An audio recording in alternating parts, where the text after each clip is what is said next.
Let's move forward amicably. Okay, well, check this out. First of all, you're throwing too many big words at me. Okay, now, because I don't understand him, I'm going to take him as disrespect. Watch your mouth and help me with the setting. Okay, see, now you found yourself a nigga. You looking for a nigga? Nigga here now, see? My mind is so spectacular. Open up your aperture. You don't like the light that I be shining, bitch. You Dracula. Southern draw vernacular. Flip you like a spatula. Knew that I was built to put this world up on my scapula. I've been on this road so long, my tires bald. I don't wanna text and no, I don't wanna call. Came in this shit running, bitch, I don't know how to crawl. We ain't never folding, I'm holding the highest card. Look, okay, grew up running post routes. Now I'm on the cash route. Better call the plumber, that boy spitting like a bass spout. All these bad women in this club, fuck is you mad about? Word to all my estheticians, boy, I'm about to lash out. Straight from St. John's to the east side. Jigging since the knee high. Watch the way I put on for my state, nigga, yeehaw. Respecting no Aretha. Crazy how I made it to the league from the bleach eyes. Boy, my shit hair wrong. Black, rich, and bare arms. Smoking on that yogi, this shit stronger than some bare arms. Goku, I'm in rare form. You cannot prepare for him. When I swing, it's like a carnivore. This shit ain't fair for him. Brought intellect back to this rap shit. You niggas need chapstick. Shit been dry for way too long, and I'm the matchstick. You niggas Nickelodeon me. I'm more like Cap Nick. Cap a nigga, throw him in.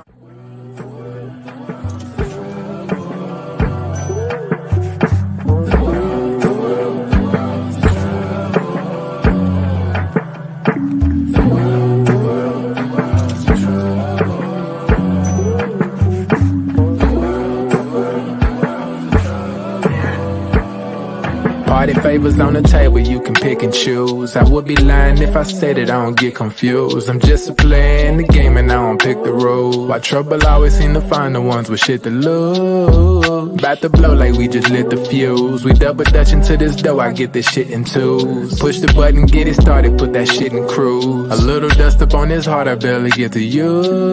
A fool flatters himself, a wise man flatters a fool. Man, I just came to get it started like mechanics with tools. Cause in my hood, if you don't pack a tool, you planning to lose. These young boys deserve Oscars, they be acting a fool. A couple loose screws, but they hammer accurate. Ooh, I know some niggas stuck on drugs and manufacture it too. School of hard knocks, we all got our bachelor's. Fool, no cap and gowns, but we all had the master. Party favors on the table, you can pick and choose. I would be lying if I said it, I don't get confused. I'm just a player in the game and I don't pick the rules. Why trouble always seem to find the ones with shit to lose.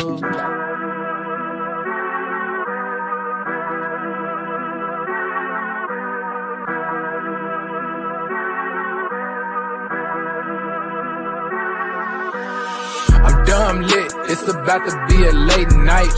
Fresh rack, shawty, show me what it tastes like. Niggas know me in my city like I'm Wayne Wright. Got them looking up to me and we the same height. Ooh, I got it bad, leaving my bag. Foot on the gas, they cannot last. Swimming with the sharks, bitch, that's a great white. Never stopping, we don't even need no brake lights. Say she don't smoke, but she always smoke with me, yeah. Backwards in the air, back up in the ovaries, yeah. All my ops, they stay running like they over easy. Even my masseuses can't just get too close to me, yeah. Shout out to Next. Soon as the ink dry, we count out the checks, yeah. I never flex. I bought up a business, you bought up a section. I'm at the top of my class, yeah. Y'all never learned from your lesson. Skywalker gave me the force, yeah. Turn this into an obsession, yeah. I couldn't wait on the team, cooking shit up with just me rolling play, yeah. Things never are what they seem, but we know the facts, yeah. Charging that shit to the game, but now I pull up with a battery pack, yeah. The bigger they are, the harder they fall, and we can just leave it at that. I'm dumb lit, it's about to be a late night. Fresh rack, shawty, show me what it tastes like. Niggas know me in my city like I'm Wayne Wright. Got them looking up to me and we the same height. Ooh, I got it bad, deep in my bag. Foot on the gas, they cannot last. Swimming with the sharks, bitch, that's a great white. Never stopped and we don't even need no brake lights. Big bro, why they call you big bro? Every time we hit the bank, we deposit zip codes. Well connected with the streets like we out in Skid Row. What's good, everybody? Welcome to the Pull-Up Show. I'm your host, Mr. BJ Matthews, a.k.a. B Jizzle. Man, hold on, man. Who's that rapping? I'm over here, like, really vibing out. Like, that's the homie, my man Dejan, man. Shout out to my man Dejan Jackson, bro. If you guys want to follow him, Twitter, go ahead, or Instagram, You guys can see it right there at the intro. His name is at the bottom right-hand corner, Dejon Jackson. Go follow him on Instagram. That's the new intro to our theme song. Go ahead, Rick. Yo, man, Dejon Mustard Jackson. Yo, let me tell you something. Yo, Jackson, before we look, man, I'm over here chilling. If you see this podcast, bro, I'm over here just chilling, getting ready for the show. I'm listening to the lyrics. I'm like, even if we the same height, I said, oh, bars, hold up. Bars, straight up bars. I said, B, man, that caught your boy off guard. You know what I'm saying? Hey, talent, bro. You got talent, bro. Jackson, man, you got a future, baby, man. First time I heard you, I'm over here really just into the lyrics. Yeah. Like, okay. You start off bobbing your head, and then you start off kind of like doing the side to side, Jackson, going back. Keep going, bro. But anyway, y'all. Anyway, good morning, everybody in the chat. Deron Rice, Danielle Daniels. Morning. Salute to everybody. It's your boy. I'm about to say at Mr. Lee. I'm already reading my tagline. It's Rick Master 23 of Mr. Lee IG. Look, Dejon, you got me all confused, bro. I have my music in the head. You good, brother. You good. I'm glad that you on the team. But anyway, man, at Rick Masters 23 of Mr. Lee on IG. You already know what time it is, man. It's Rick Masters. We got the shirts. You already know what I'm about to get into, man. The red, the black, the white. You know what I'm saying? The Pull Up Basketball Podcast, man. If you want some merch, hit up me or BJ's on our DMs, man. Yo, y'all already see the title. I'm excited. You know what I'm saying? Y'all already see the dude behind me. Show the logo. You already see the logo. You know what I'm saying? Yo, me and BJ about to get into it, man. Kobe Bryant belongs in the GOAT debate. Now, granted, y'all, look, before we even go any further, we already know this is subjective. We already understand that people have their GOATs. We're not trying to like sway you or tell you he's your GOAT. We're just telling you why he should be in the conversation. That's all. So it really shouldn't get that crazy. But I mean, it can. You know what I'm saying? It really can. You know what I'm saying? I'm going ahead and get Dejon Mustard on y'all. You know what I'm saying? With these bars. And, you know, look at my head at y'all. I'm just trying to let y'all know. I'm coming in talking crazy. But yo, BJ, man, go ahead, man. You already know. Yeah, let's welcome the people inside, man. Like I said, if you guys are in, wipe your feet before you into this house. Make sure y'all hit that like button at the comment section. Darren Wright said Kobe is number 2 behind MJ. Kobe is over LeBron. Kobe and Jordan are the 2 best players of all time. Okay, you on our good side. Okay, Darren. My man Rick always said you guys are all invited to the barbecue. Shout out to Mr. Daniels. I agree with you, Darren. So we got another Kobe supporter. So again, if you guys are in here, make sure you guys hit that like button. Very important. Also hit the share, subscribe if you guys have family and friends. Enjoy this content. But let's get into it, Rick. Obviously, this is a situation, a conversation that is subjective, but with subjective conversations always comes evidence and support to support your point, especially if you were actually there to witness it with your own 2 eyes. So what I want to do, Rick, first off, it's going to be already a long drawn out conversation, long drawn out discussion, debate, because people going to come in here talking. Kobe, for you, we both come from the same era. We both, watched the 2000s. That's our era. Kobe always is our favorite player of all time. What do you think is the reason why that Kobe Bryant is kind of like pushed out of the GOAT debate at this point? And also, why do you feel like he's not as in main discussions as far as the masses as, they once was? I just want to go through your initial thoughts. I think he was pushed out from my just, subjective, opinion. Don't know the man personally or whatever, but I think he was pushed out simply because he got in trouble, right? He got in trouble. I don't think he was really a likable guy mass-wise. Now, personally, I think people loved him. If you were his friend or if you talk to him on a personal level, like when you hear people tell stories about Kobe, outside of basketball, he seemed like he was, the nicest man on earth, right? Like if it had nothing to do with basketball or challenging him or anything like that, the dude put on a big old smile, give you a hug, take pictures with your kids, high five. He was like a gentle person. But when it came to basketball, he slept, ate, and breathed that thing, man. He took it very, very serious. So, quote unquote, the Mamba mentality, where if you come in playing with him, when it came to that, I'm pretty sure some people didn't like him. You know what I mean? It's like, nah, dude, it's just too mean. So, then Kobe wanted to win by any means necessary, right? So if you kind of come in with an attitude of like, I want to come here and just, chill and just love the scenery of LA and, and I just want to come and relax. Mom, I made it to the NBA, so I ain't got to train as hard no more. I think Kobe probably just smacked the hair off your head. You know what I'm saying? So to me, there's an amalgamation of why Kobe is really pushed out of history.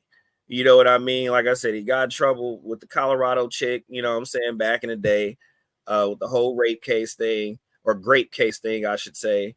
And then, far as like playing with him, people didn't like because he was too hard, he was too driven, he was aggressive in practice, right? Kind of like the Jordan effect. Some people say that about him. And then, the biggest thing is that if it was anything basketball, I think people looked at him as too like almost serial killerish. He was too focused. He was too like, this dude is not real, right? And I think the average person just likes to play the game and just have a good time when it comes to basketball. So I think that's really the big three reasons why people try to push Kobe out of basketball history. Great first sentiments, my brother.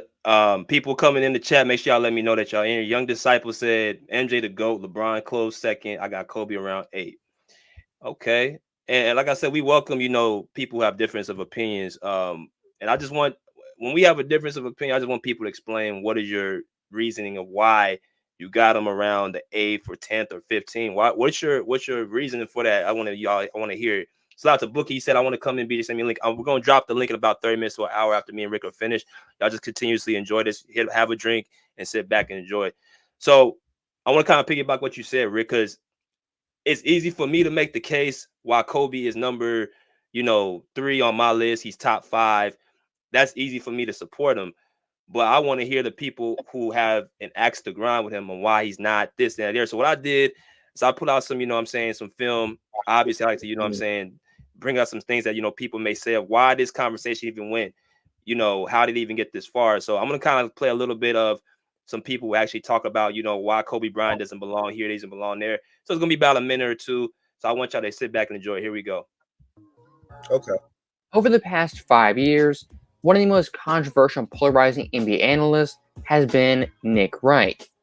And when it comes to Nick, one of the players he despises is indeed Kobe Bryant. And when it comes to all-time ranking lists, out of the best players last 50 years, Nick Wright puts Kobe at number 6. Now, however you feel about that, I really don't care, as what I'm interested in is seeing Nick's overall points as to why Kobe isn't top 5. In this video, we're looking at some of his points debating LeBron James as well as Tim Duncan. So with that being said, let's roll the first clip. I don't think it is worth spending time, at least a lot of time, on the fact that Rick Bucher just said he has Kobe Bryant ahead of LeBron James on his all-time list. Because it is just such an indefensible point. Like, the thing Kobe did the best was score, and LeBron scores more. The thing Kobe theoretically is better than LeBron at is shooting, except LeBron has a better efficiency. Oh, Nick, that's on layups, except he also shoots a better 3-point percentage. The thing Kobe did the best was clutch shots, except LeBron has 5 playoff buzzer beaters, and Kobe has 1. And that disregards the fact that everything else to do with basketball, LeBron was better at it. So without getting into a LeBron-Kobe debate, the one thing I do want to look at is who is the better scorer out of the two. Now, LeBron James, on average more points in the playoffs, the finals, as well as the regular season. But for being a better overall scorer, I don't look at those 3 sole factors. As for someone like Elgin Baylor, he also averaged more points in the finals, the playoffs, as well as regular season when compared to Kobe. Does that make Elgin a better overall scorer? Absolutely not. And looking at a prime Kobe in the playoffs, from 01 to 2012, he averaged 28.5 points per game, second to only Allen Iverson. And when it came So right there, we're going to talk about, we're going to leave it right there at that point. So I wanted to really just talk about Nick Wright. Obviously, my boy Rick stepped away for a minute, but I want to kind of give y'all a little bit of a nugget of what's going on. So obviously, Nick Wright, as well as a lot of different other analysts, have spoken about Kobe Bryant being somewhere outside the top 5. Some of them put him in the top 10. You got people right now. This young disciple says, says Kobe Bryant is somewhere around number 8. So when somebody hears me say he's top 3 or top 5, I notice a lot of people who are against that get offended on why he's so high on your list. And then you saw Nick Wright say, well, scoring, LeBron James is better than him in scoring. He's had more points in his career. He's more efficient. He's a better shooter. People say he's more clutch, but LeBron has 5 buzzer beaters to Kobe Bryant's 1 in the playoffs. So what you got to understand is when it comes to basketball, there's a lot of context being drawn out that has to be kind of wavered when it comes to him. Now, when I'm talking about Kobe being a top 5 players, no disrespect to Jordan, LeBron or Kareem or Magic or Tim Duncan or none of the great pantheons who pantheonize this game. But what I will say is the person who's got the short end of the stick for the most part has been Kobe Bryant. And like Rick said, a lot of it has to do with, I and him believe personally, off the court situations. Eagle, Colorado, y'all know what happened in 2003 with the rape case. Completely changed Kobe Bryant's image to the point where he was no longer a very, very marketable player. He was considered a villain. We remember all that, at one point that he was considered a villain at the point. Then you look at a guy like, who actually had to go through, being called arrogant, a ball hog. His teammates didn't want to really play with him because he wasn't fun to play with, because he demanded a certain level of excellence from you. Very, very similar to a lot of people in the regular workforce and regular job. He can't be relatable. He needs to chill. He needs to, lay off of me a little bit. That's the type of person Kobe Bryant was on the court and off the court. Well, on the court. Off the court, he was actually pretty personable. When it came time to work, it came down to, be the best at something. That's what it was about, being the best and demanding it out your teammates. And I think that actually called him a little bit misunderstood. So what I'm going to do, that's why I'm going to really talk about with the people who have something against it. I just want to see consistency. So, bro, Rick, I want to bounce it back to you and kind of want you to add your thoughts in about, how you feel people argue this point and what do you usually hear from people when they say he's not top 5? I mean, one thing I'm already seeing in the comments is that, and let me go back up here. I just saw it. So we have I don't think it's Bookie. It's was it AJ that said it? Somebody said something about rings. Oh, it was young disciple, right? I mostly value rings. You win as the lead dog, then accolades and accomplishments. So when using this as a small thing, young disciple, it just depends on the person, DJ. Some people don't even care about rings, right? Some people they just care about the eye test and how that person was such a dynamic type of value piece on the team, right? So maybe you love a Charles Barkley, maybe you love Allen Iverson, right? Maybe you love a T-Mac, right? Because none of those guys got rings, but the way they played and what they brought to the game and the value to their team, you would say they're still one of the greatest players of all time, right? But if you just value rings, then you would obviously say that Bill Russell's better than Kobe and Jordan, right? So, I mean, this is what I mean by subjective talk. But what me and BJ are talking about for the most part is the reason why we think that Kobe gets put out of the debate so much is because he really wasn't liked. That is a fact. AJ, that's not a comical criteria. That's not an excuse. Kobe didn't really start getting loved on until he died. Let's be real. The brother died in 2020. And all of a sudden you hear all these great things about him. I was around when Kobe was playing. I was around when that case happened. I was around when he didn't have those good coaches and he broke up with Shaq and he had to go through his whole prime years and his 27, 28 years old with Smush Parker and them boys. I was around when you see what I was around, bro. So people didn't like Kobe Bryant. They didn't like him. And I remember Kobe Bryant on so many occasions, whether it was a sit down with Stephen A. Smith, bro, or whether it was just him talking to the media, him just basically just trying to figure what a disconnect was, because in his mind, he's not understanding. He expects greatness. He expects people to come in and want to be serious about the game. Like he wants people around him who wants to win, right? And he doesn't mind, training with you. But his only mindset was, dude, if you gonna come in here playing, then I don't really take you serious. I'm not gonna pass you the ball if you're not, being serious in practice. And that made sense to me. So to me, it's just one of those things, BJ, where when he was alive and he was around and he was really playing and getting to it, bro, in his prime years, I still feel bad for him to this day. Cause damn, he really, the coaching was always changing. His team was like no good at certain points. You know what I mean? And he's still going off against the Spurs and them. Like, that was a battle back in the day. But all we're saying is, y'all, we're not making excuses for the man. We just saying reasons why we think he's not liked and why he gets pushed out so much. And look, again, Kobe was not liked. I don't care what nobody says. He was not liked.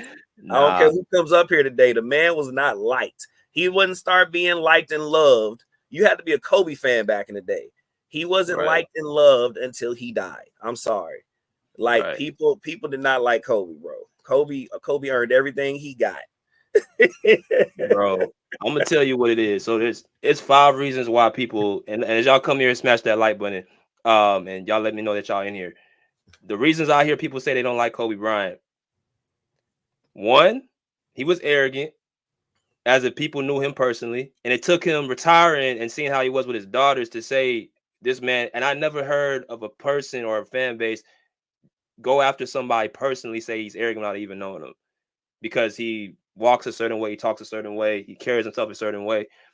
I think people looked at him as being arrogant. Number 2, he copied Jordan. You heard that all the time. Who does he think he is? He think he better than Mike.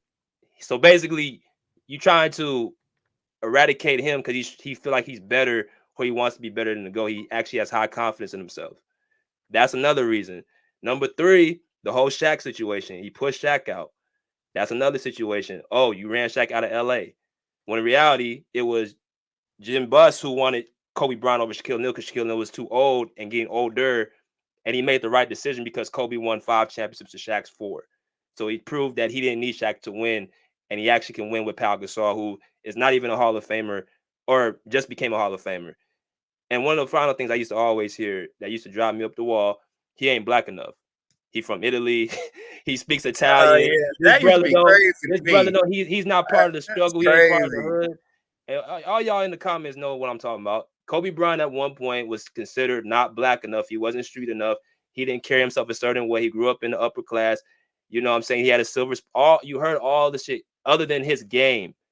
He used to beat Allen Iverson. He beat Paul Pierce. He beat Kevin Garnett. He beat Tracy McGrady. He beat everybody that you put in his path.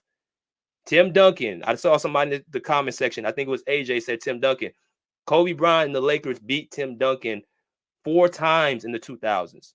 2001, 2002, 2008, and I think 2004. They beat him 4 times in 2000. So Kobe Bryant had 5 titles with Shaquille O'Neal. Tim Duncan only had 3 in that whole decade. He won 1 in 1999 and 1 in 2014. And that's another discussion too. Kobe's the greatest player of the 2000s, period. It ain't Tim Duncan. And I love Tim Duncan. I would build a team around Tim Duncan. But as far as an individual talent, an individual player, I'm going with Kobe. But I'm going to give it right back to you, bro. And I'm going to kind of, replicate on what I said.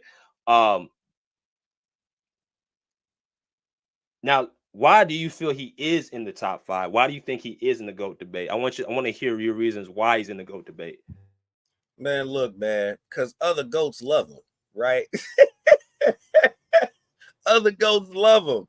You know what I mean? And look, BJ, because I can sit on here for 8 hours to talk about Kobe, but I just make it real short and direct.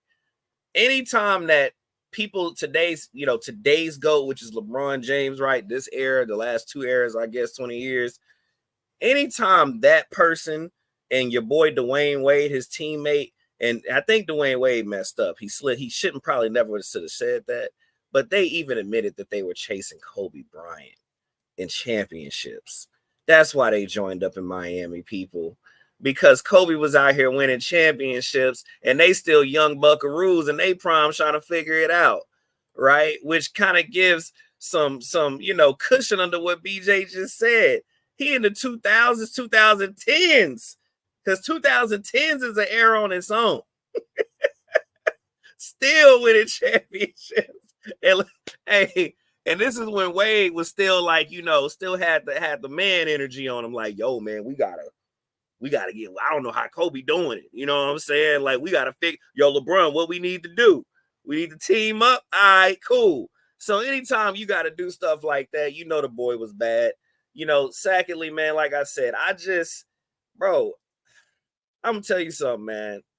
Kobe did not give a damn, bro. I think that's what made me really just put him in my GOAT. Like, I just like his demeanor. He didn't give a damn. He didn't care if you liked him. And I love how he used the fuel of hate to, like, make him play harder.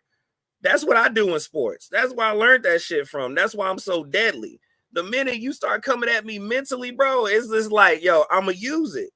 And that's where it come from Sensei himself, Kobe Bryant, Kobe Bean effing Bryant, bro. He say, take the energy, use it, make yourself better, turn Super Saiyan God on these haters. Like I said, BJ, I'm not 5 rings, great. You know what I'm saying? He's MVP of the league at one point. Like, I don't argue all that because, again, that all depends on how you look at the game of basketball. You'll be here all day.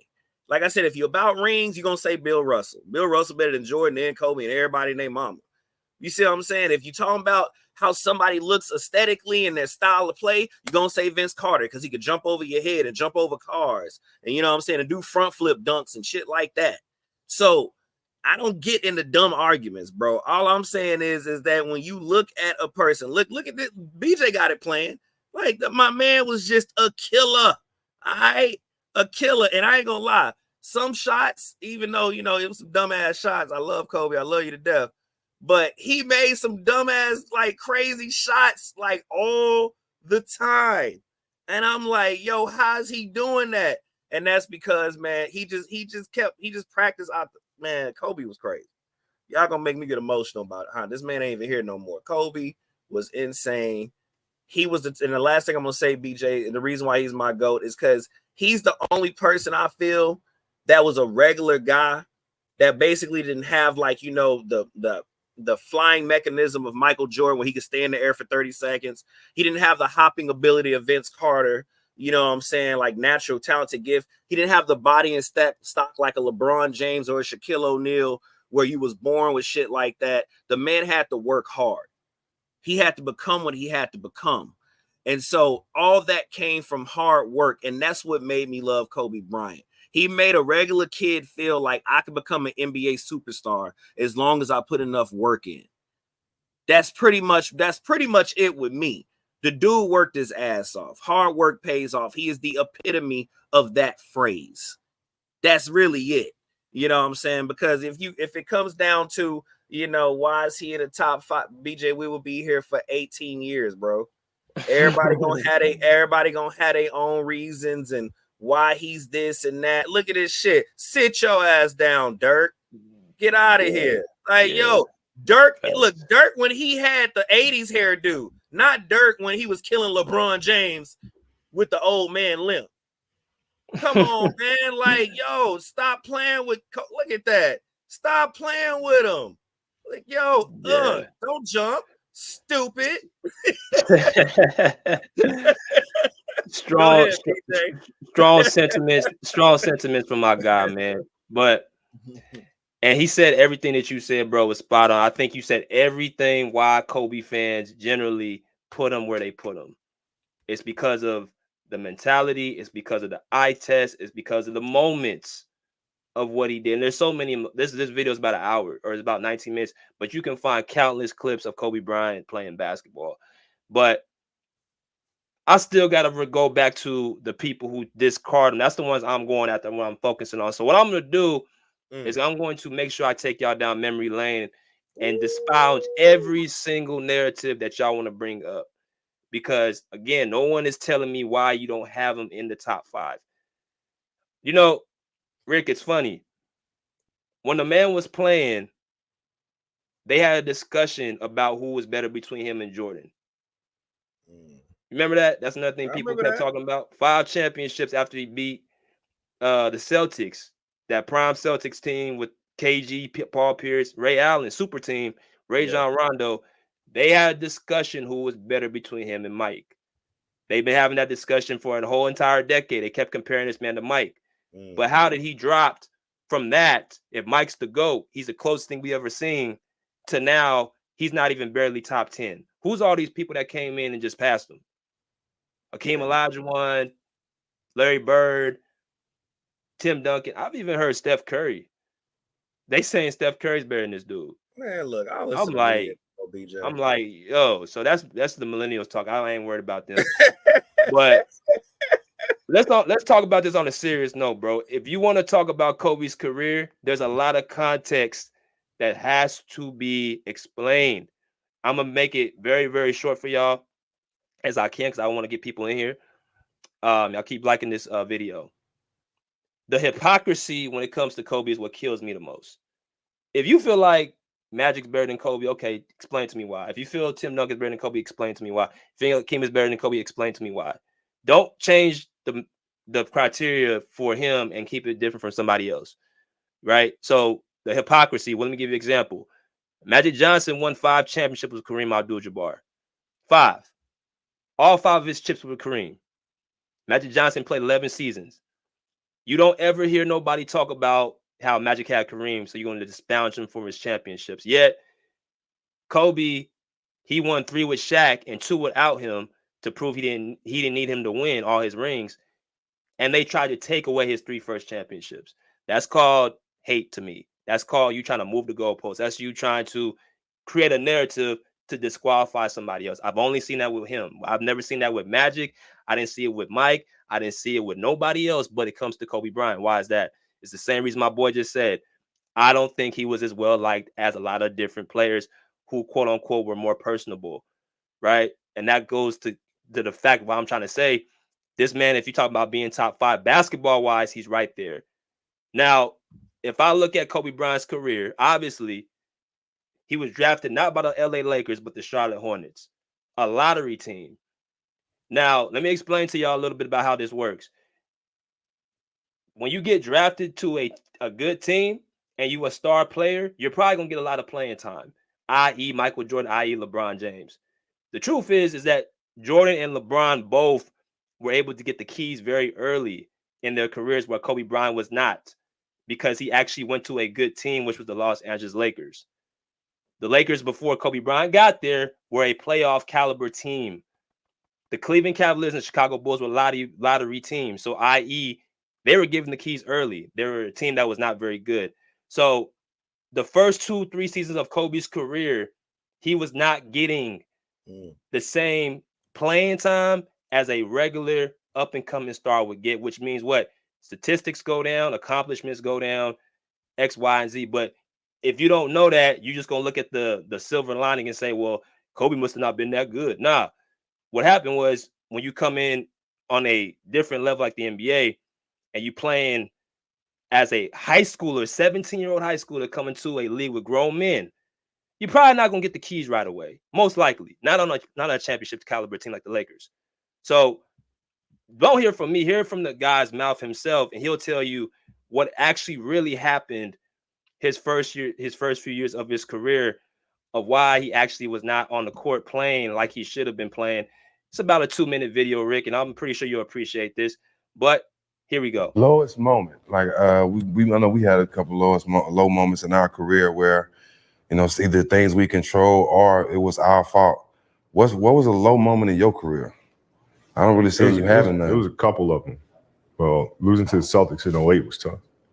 But before that, like at the beginning of the journey, was not planned. So coming in as a rookie and saying, man, if I knew shit was going to be like this, I would have went to school. Interesting. Right? Because I felt like my coach, Dale Harris at the time, was trying to make sure he did not show favoritism to the young kid.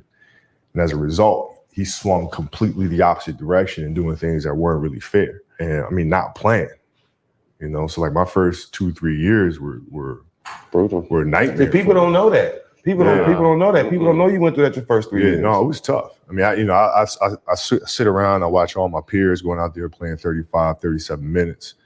You know, AI, Ray Allen, they're all doing their thing. Sharif Abdul-Rahim, everybody's doing their thing. And I'm sitting here glued to the bench. getting really, really pissed off and ticked off, thinking I should have just gone to college. I mean, that was the hardest part. What was that breakthrough when it was okay and that your number was called? Did someone get hurt? You finally just started trusting you? What was it? During the lockout season, when the season started, Rick Fox had plantar fasciitis in both feet. He wanted to play somebody else in front of me, and that person got hurt. And so then he had no choice but to start me as small forward. And so this is when like small forwards were big, small forwards. Yeah, it was KG, this is Sharif Abdul-Rahim, this is Pip, this is like, so I started the first 10 games at small forward. I think I started like 7 straight double doubles or something like that. And then I've been in the starting lineup ever since. No looking back. But who the hell knows how long when I came off the bench before Rick didn't get injured. So it was rough. It was really, really rough.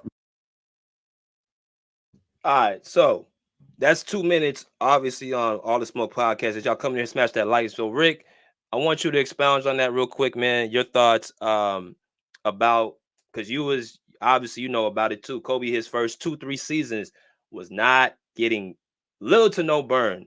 And it wasn't because of how good he good or wasn't he good. His peers were getting more playing time. Allen Iverson, Ray Allen, KG, all his peers, Steve Nash, all his peers were getting playing time over him, but yet and still they're not ranked as high as him on the all-time list. So I don't think it was a talent thing. I'm gonna let you expound on what you just heard. I mean, bro, you heard it from Kobe himself, man. He had an old school type of coach. Then let's not forget, you had Nick Van Exel and Eddie Jones, bro. Like, they was cooking back then. You know, that's just like, you know, let's say if I'm trying to give people like a picture that are around today. Like if LeBron James came, well, LeBron was already like good, but like let's say LeBron James came into the league as a rookie, and like Michael Jordan in his prime, and like I don't know, fucking Magic in his prime, or like on the court when LeBron was coming in, like on that team. Like, so let's say, just on confuse y'all, hypothetically speaking, Michael Jordan and Magic Johnson and they prime are on the same team, and then LeBron's coming in behind them. Like, even though we know LeBron's good, right? I'm just speaking to the younger crowd. 9 times out of 10, he's not gonna fucking play, because you already got prime Michael Jordan and prime Magic Johnson on the court. Even though LeBron can play, it's like we don't need you. And so that's pretty much what Kobe is saying. It's like, damn. And I know that sounds kind of extreme, but that's how Kobe was feeling. Like, damn, like I could play. I'm watching all my peers play, but I got an old school ass coach where it's like, well, since you a rookie, you ain't playing, you gonna sit on the bench. And then, like I said, you got Nick Van Exel and Eddie Jones, who was like cooking back then.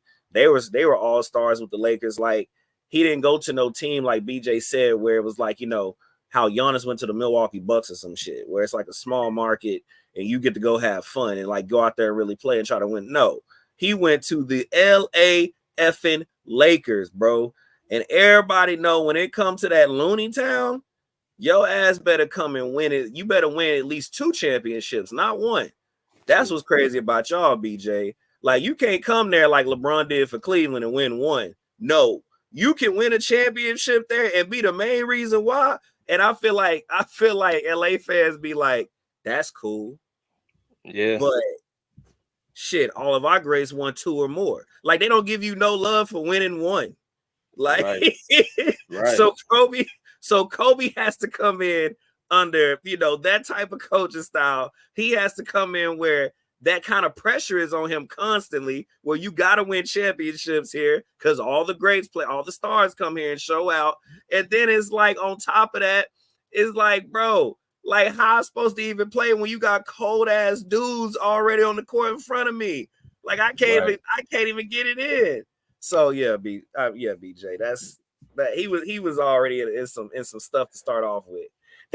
Yeah, so that's what I'm gonna let you have that one. So basically, what you had, what my man Rick just explained expoundedly, is that you guys are looking at a guy who went into the NBA, who had his back against the wall coming in, things going against him. 17 years old, playing for an old school coach, and you played behind Eddie Jones, who was already an all-star.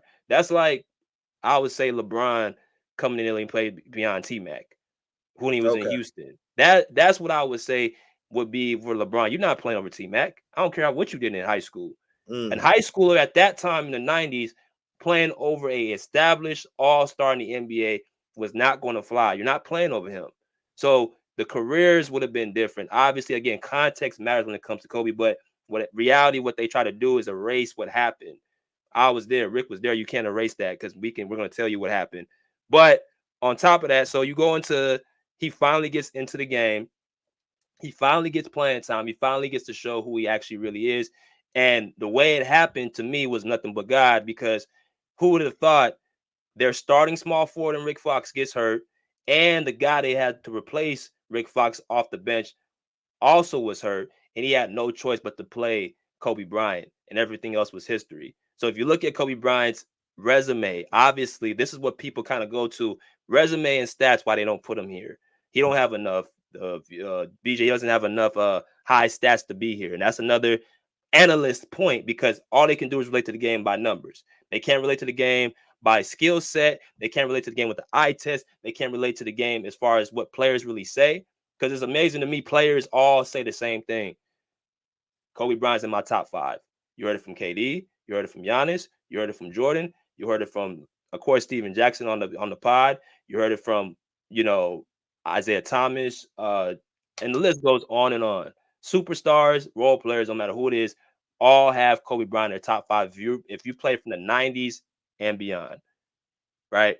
So now he's not in the top 5 because Nick Wright said it, or Shannon Sharp said it, or this, that, and the other, and they can't even give you a definitive reason why. No, I'm gonna listen to the person who actually played against him. I'm gonna listen to the person who's on the court against. I'm gonna listen to his peers over just a regular analyst who probably didn't start watching basketball like that until he got on the big screen. So, but that's what I saw the fan base is starting to go back into. They listen to what guys who don't really have much experience, they don't really have much to really go with. They're listening to those type of people. But I'm gonna take it a step further, Rick. Kobe didn't play. Obviously, he didn't score more than 25 points per game, right? There's another thing people use, especially. I know it's LeBron James fans use. Well, LeBron didn't score, more than LeBron. He wasn't better than LeBron scoring the basketball. True, he didn't have quote unquote highest points per game. LeBron's leading the most leading scorer of all time. That's all true. He had a higher efficiency than Kobe Bryant. All true. Okay. So I chose to, pull something up.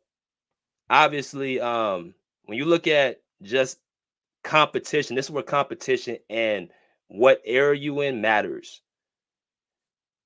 If you tell me that Kobe Bryant wasn't a better scorer than LeBron James, even though he has 2 scoring titles to LeBron's 1, even though he's had higher 50-point games and 60-point games than LeBron James, Kobe Bryant is the highest scorer in the second highest scorer in NBA game history with 81 points. In the modern day era, he's the only person to score 81 points. But that's not the most impressive part. You guys, what y'all looking at right now is called defensive rating. This is basically in a nutshell which era experienced the toughest defenses. I've said it time and time again. The toughest era defensive-wise to score was the 2000s.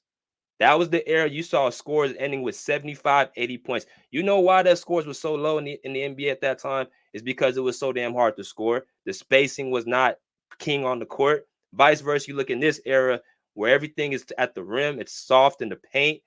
You get called a whistle if you actually touch a person with a hand check. So when I look at this right here, according to the numbers, they say by the decade, the 1970s, and what's below that, Rick? What's the second decade that's the highest defensive rating? So what era did Kobe play in? 2000s and 2010. Right. So basically, yeah, 2000s and then a little bit 2010s, right? So, and what places the 2010s and 2020s on this list? Man, look a little bit easier to play through. There's a little bit more open court. So, if Kobe had played in this era, how many points you think he would average? Man, about 40, averaging, or high 30s, high 30, like 37, 38. Because he was a scorer, so he'd be in either the low 40s or like the almost above mid 30s, easy. Even though he was hitting mid 30s, some of the years back in that hard era, it was more so, I can see him hitting like an easy 36 to 42, just not even trying. You know, because the style of the game is way more open. It's meant for you to shoot threes. It's meant for you to attack the basket, since the big man can't sit down low and smack shit out of you. Like the game is just easier to get to the basket, you know. And so when look, and y'all can YouTube it, but Kobe didn't give a damn if he was a big man, because go look at what happened to little Dwight Howard in the finals when he thought he was gonna sit there and Kobe was gonna look at him. Kobe jumped over that man head. So I mean, and this ain't no young Kobe neither. Oh man, look, don't get me started. Hey man, this and you coming with the stories, and y'all come here and make sure I hit the light button. You just have to be alive. That's all. Really watching. You have to be alive Kobe at was that a fucking time, monster, man. bro. To witness greatness, you have to be alive. But I'm gonna take it a step further.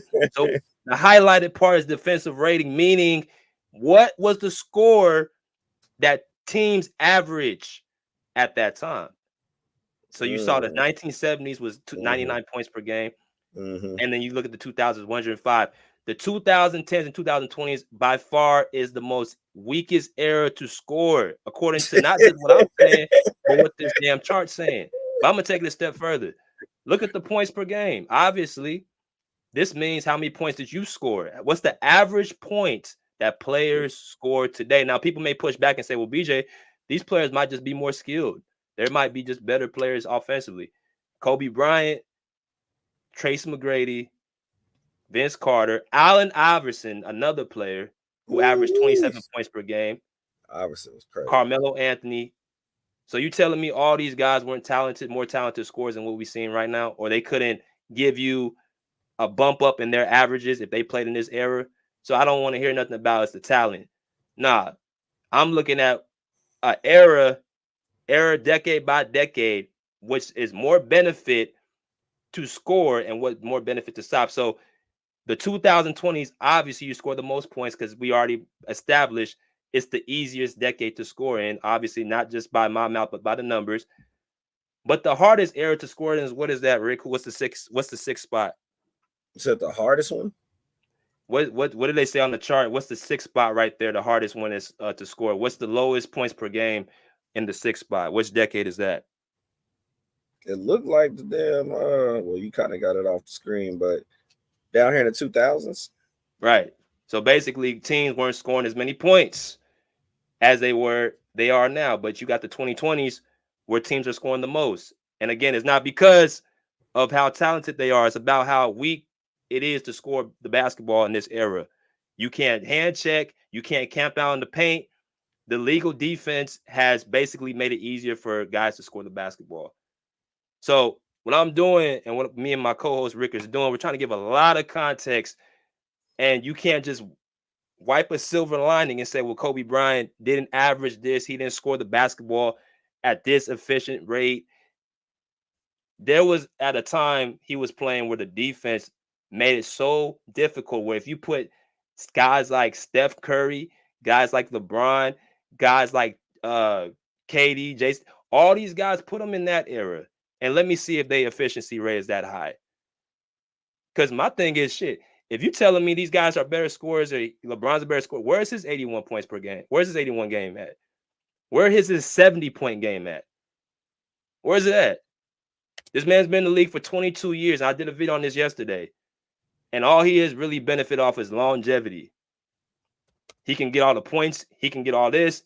But the man obviously has won 4 championships in 22 years. And a lot of LeBron James fans don't want to admit this, but that's called underachieving. How are you the best player of all time when you have failed to capitalize on so many different opportunities? You think if Kobe had 10 times to get to the finals, he was 5-2. This thing, Rick, if Kobe had 3 more opportunities to get to the finals, you think you have more championships? Man, look, watch this. 7 times, 5 championships. So you give him 3 more. He at least gonna get 1 more out of that 3. But now, I don't think people. But if you do that with LeBron, you might be like, damn, you can give 3 more chances, but we might fuck around and not get 1. There you go. So I'm like looking at this like, you telling me, damn, I get 3 more cracks at this, and you might lose all three. Oh I can't, man. and that's why That's people the try day. to expound and say, if you're a LeBron, I don't mean get on LeBron because it ain't about him, but what I've noticed, they try to push aside winning, and they want to go to statistics, and that's what a lot of the analysts who ain't never touched the basketball do. They try to go strictly to stats to try to support LeBron's case. They try to go against Kobe having Shaq for 3 rings and giving Magic the nod. Like I said, I've never heard anybody disclaim Magic for having Kareem all 5 championships. And this guy's in the top. See, here's another thing. You guys put Kareem in the top 5 for the most part. And Magic had him. Kobe had Shaquille O'Neal, who ain't in the top 5. But you discredit him. So you telling me the guy who had the quote unquote greater player doesn't get criticized, but the dude that didn't have the most greatest player gets criticized? It don't make no sense to me.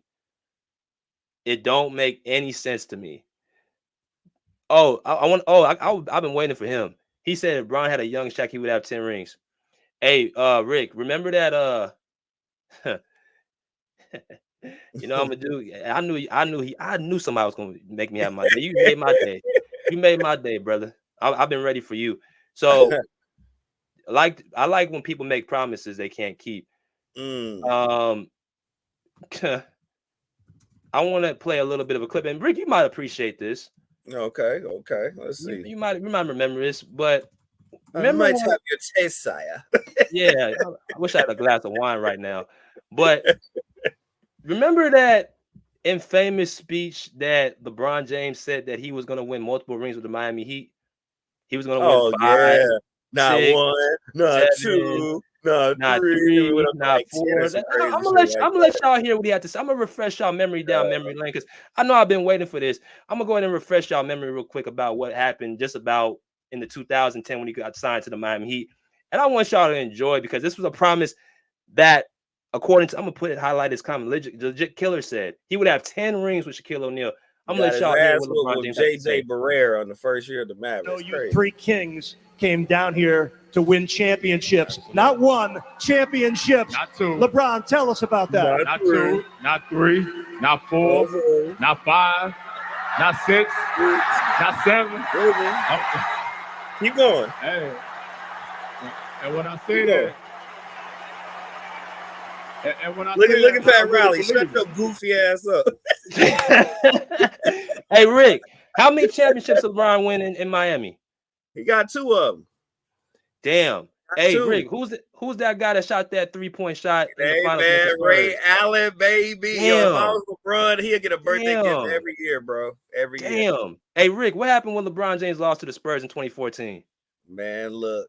he didn't lose. He got his ass toe up. Damn. What did he say he's gonna win? How many championships? Let's play it one more time for the audience who just came in here. One more time. I'm just gonna play it one more time. And we also know you 3 kings came down here to win championships. Not 1, championships. Not 2. LeBron, tell us about that. Not 2, not 3, not 4, not 5, not 6, not 7. Keep going. Hey. And when I say that, I really believe. Look at Pat Riley looking at this nigga like you don't know what you even saying. Those banana boat bums. Man, trash. And you had a super team. LeBron James fans doesn't do that to themselves. You built every team you've been with, and you still couldn't win more than you lost. Couldn't get it done. I'm sorry. And when LeBron retires, I'm going to do it. I'm gonna be doing an exposed video on all the shit they tried to really try to make this. You guys have tried to basically up this man's career to no ends. Oh man, my gosh, this man promised 7 championships. He couldn't get more than 2, and one of those championships were off of his hair of his chinny chin chin. I don't want to hear nothing about he would win 10 championships with Shaquille O'Neal. Hell, if Shaq kept his fat ass in shape, Kobe would have more championships. Yo, BJ, somebody said Jesus Shuttlesworth. Right. Ray Allen. That pretty jump shot. Yes, him. This how I know you an older cat, because nobody know what the hell you talking about if they young. They don't know what they don't know what they talking about when Denzel Washington was the daddy. bruh. I didn't want to go on LeBron today, but I mean I knew it was gonna happen. And that's another thing. Man. People have a man. problem like giving. This is about Kobe, but I feel like we get into LeBron, so I don't even go in there. But like I'm gonna say, I'm gonna say this, bro. At the end of the day, on a serious note, let's just get back to this so we can let people in. Mm-hmm. If you want to really understand why Kobe is where he is ranked, we pull up numbers, we can pull up the resume, we can pull up his eye test. If you look at the eye test with your eyes, his skill set, what he's able to do on the basketball court, he is the most skilled guard of all time, the most skilled offensive guard of all time. Jordan, D Wade, James Harden, Kobe Bryant is the most skilled offensive guard of all time. And not to mention, he was a pretty damn good defender too. He had more all NBA teams and more all NBA defensive teams combined than any other player in NBA history. In NBA history. So you want to go to his resume, you want to go to his accomplishments, you want to go to his skill set, you want to go to his competition, you want to go to the teams that he won and beat. I can break it down no matter what level you want to go at. My only thing is when people try to say he's not in the top 10, he doesn't belong in the top 5, he's not in the GOAT debate, just come and tell me the reasons why, other than you didn't like the way that he carried himself, you didn't like the way that he moved, you didn't like the way, he didn't date a black woman, he didn't marry a black woman. Give me other than just your emotions to tell me why he doesn't belong in the top 5. Don't give me something that Nick Wright would say. Don't give me nothing that this, that, and the other. Right? So what we're gonna do, I'm going to give the opportunity to everybody else to get their point across on why this man is either in the top 5 or not in the top 5. All right. So I'm gonna drop this link for y'all because I know y'all been waiting, y'all been itching for it.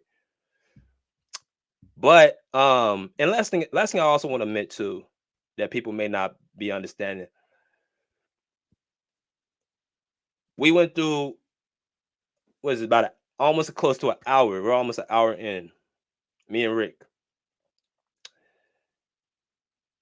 When you look at the timeline and you compare him to his peers who's in the top 5, why does Tim Duncan, Hakeem Olajuwon, Larry Bird, Magic, LeBron, Kareem, why all these players, in y'all's opinions, who rank them over the other, why are they over Kobe? I just want y'all to give me that, that straight, answer. Why would you put those guys over Kobe Bryant? All right, so let me go ahead and drop this link for y'all.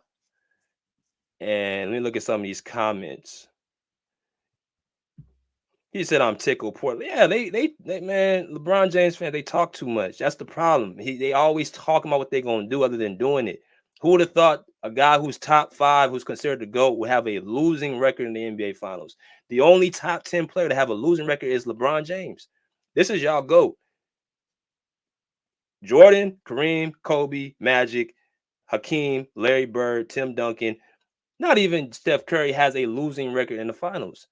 Oh, let's move that out the way. We ain't gonna talk about that. Oh, Golden State. He had to play against Golden State. The same team that James Harden and Kawhi Leonard gave problems to. This man couldn't win one game in 2 separate playoffs, 2 separate finals. I saw Kobe win and beat a Boston Celtics team with 4 Hall of Famers. Damn. Tired of the excuses, man. I'm sick and tired of the excuses from a lot of LeBron James fans. Just say he wasn't good enough and move on. Ooh. Y'all say that?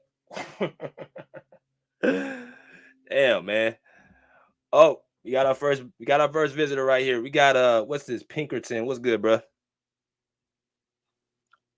What's good, bro? What's happening? What's good with you, bro? What you got? Nothing particular. I actually agree with your takes that Kobe is top 5, but what I disagree with is that he's in the GOAT conversation.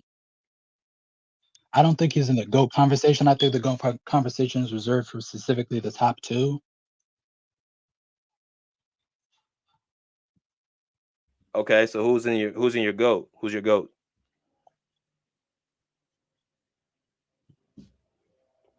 Let me think. Top 5 would be No, top no, no. 5 would be Who's your top 2? So you said you have him in your top 5. So who's the 2 players you have in the GOAT? top 2 is Jordan and LeBron in that order. Okay. And see, this is good. I want to hear the conversation. When did you put LeBron over Kobe?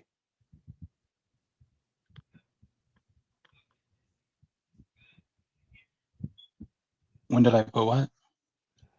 I said when did you put LeBron over Kobe? When was this? Oh, LeBron's been over Kobe for me. Okay, since when? Like when did you? There was a moment, obviously, you had to put him over. And when did you put him over Kobe? Well, I haven't been watching basketball for that long, but since I have, which is like 2017, I started. Kobe's been like inferior to LeBron in my opinion. I just think LeBron is a better player than Kobe. I think it's very clear he's a better player than Kobe in my opinion. I don't know why this is a conversation, but it is. So you've been watching since 2017, and okay, that makes sense. So you started watching when Kobe retired. Yeah. Okay, yeah, that's yeah. It's not gonna even really conversation ain't gonna go farther because it's like I'm thinking I'm talking to somebody who actually been watching for a while, but yeah, I mean that makes sense why you put LeBron there. Oh, Um, don't have me mistaken. I've watched just about as much Kobe as anyone could. I've come to the conclusion about like it's not like just about stats or about accomplishments for me. It's about the actual game and just being a better player. To me, winning championships doesn't make you better at anything. To me, winning certain awards doesn't make you better at anything. It's just a skill set, in my opinion. I think LeBron is a better driver and finisher. I think he's a far better passer and playmaker. I think he's a better scorer, believe it or not. And because Kobe wasn't transcendent on defense long enough, I think LeBron's defensive peak is better than Kobe's defensive peak. Combine that with superior longevity, it's just easily, for me, LeBron is better than Kobe. so you say on the eye test you see he's better than Kobe. So skills, shooting, passing, ball handling, No, defense. definitely not shooting. Kobe's definitely a better shooter, but Is he a better ball handler?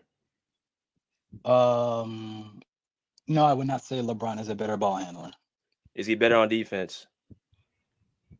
For their careers, I would say no, because for the latter half of LeBron's career, he kind of gave up on defense. But Kobe had, in my opinion, an overrated defensive peak, like between like 2002, 2009. People would say he was this elite world class defender. And while he did make a bunch of all defensive teams, in my opinion, a lot of them are undeserved, in my opinion. So So why are they undeserved?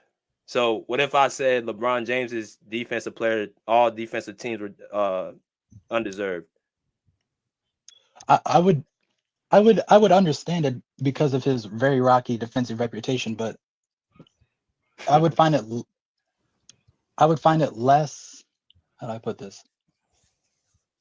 I would find it It less. just seemed like again, and this is no disrespect to you, but it just seemed like you kind of falling into, because I could just kind of tell like you kind of seem young, but at the end of the day, this man, I don't know what you call overrated defense. Like, what does overrated defense mean? If I'm playing the top guys and actually guarding them night by night, which Kobe was doing in the 2000s, and taking that role, which LeBron James doesn't really do. And you just said it yourself. He took plays off during the later part of his career. Kobe Bryant was not doing that at all in the 2000s. He was guarding Allen Iverson. He was guarding Paul Pierce. He was guarding Ray Allen. He was guarding the toughest shooting guards were in the 2000s that he was guarding. That's the assignments that he was having. So you can't say his defensive player. They saw something in him, and again, Kobe was not well liked. LeBron James is liked through the media. He gets promoted, and he only has 6 defensive all teams to this guy's 12. So shooting, he got you. Scoring, he got you. Defense, he got you. Ball handling, he got you. Who's more clutch? LeBron is more clutch, in my opinion. What makes him more clutch? His ability to hit timely shots, as well as him just doing it for longer. So 70% for a career is clutch at the free throw line. Not all free throws are in clutch situations. So a lot of free throws are in first quarter. So I wouldn't consider, first quarter free throws to be clutch exactly, nor would I consider them to be non-clutch. But I don't know if using total free throw percentage is a really good way to look at it. So I've never seen a player who's that bad at the free throw line be considered Average. clutch. He's average free throw shooter, in my opinion. 70%, that don't seem average to me. That seems below average. Average is 75 to 78%. Especially you a wing. You're a wing. You're not a big. I can see Shaq shooting that. I can see a big shooting that, but you a wing shooting set. That is below average. And this is my thing with LeBron.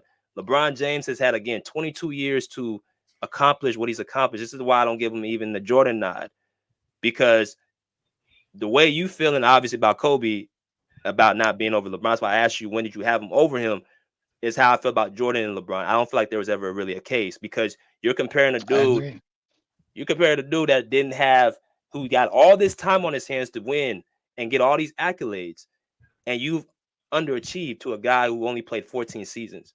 And that's all LeBron's career has been, longevity stats. So if that's what you value more than winning, or you value that more than getting stuff done in the time period that you had, that's fine. You put him at your goal. But I don't look at it like that. I've always looked at winning championships and how you looked in those moments. I never seen anybody in the top 10 have lower wins than losses. What player has had more losses in the finals than wins in the top 10? I'd be unsure about those in the top 10, but I don't think that LeBron's losses are exactly indicative of who he was as a player, when you consider that, in 2017, he went up against the greatest team of all time. No, in sir. 2018. No, sir. That was not the greatest team Yes, of all time. sir. Who No, was? it's not. Who was? So how do you have him as greatest team of all time when they won 4 titles? Do you forgot history lesson? The Lakers of the 1980s won 5 titles. But by that logic, then Bill Russell's Celtics are the greatest team ever, because they won. See, that's the excuse people use when LeBron James gets his ass kicked on them championships. You can't sweep that under the rug. Championships are the number one reason these guys play basketball. Just because LeBron James doesn't fit that criteria don't mean you can just put it under the rug. He lost to a Warriors team that I saw the Houston Rockets took 7 games with James Harden, the same guy people call a choker. They had him down in 7 games. LeBron could not win more than 1 game in 2 separate times in 2017, 2018. So that team was beatable. That team was beatable. It's just LeBron couldn't do it. Yeah, but no, I don't think any team could have realistically beat the Warriors in 2017 or 2018.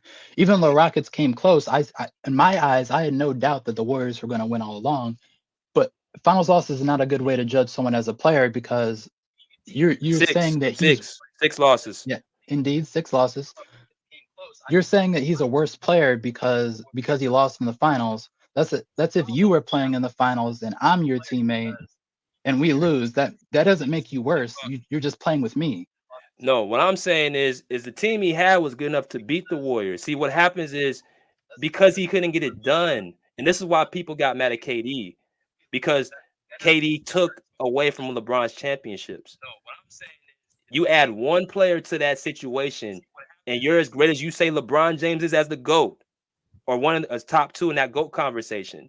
You can't go back in the race and say, well, he had a team that wasn't good enough. That Cleveland Cavalier team was the number 1 seed in the Eastern Conference many years. They went to 8 straight finals. He went to 4 straight finals with the Cavs. So you can't say the team wasn't good enough.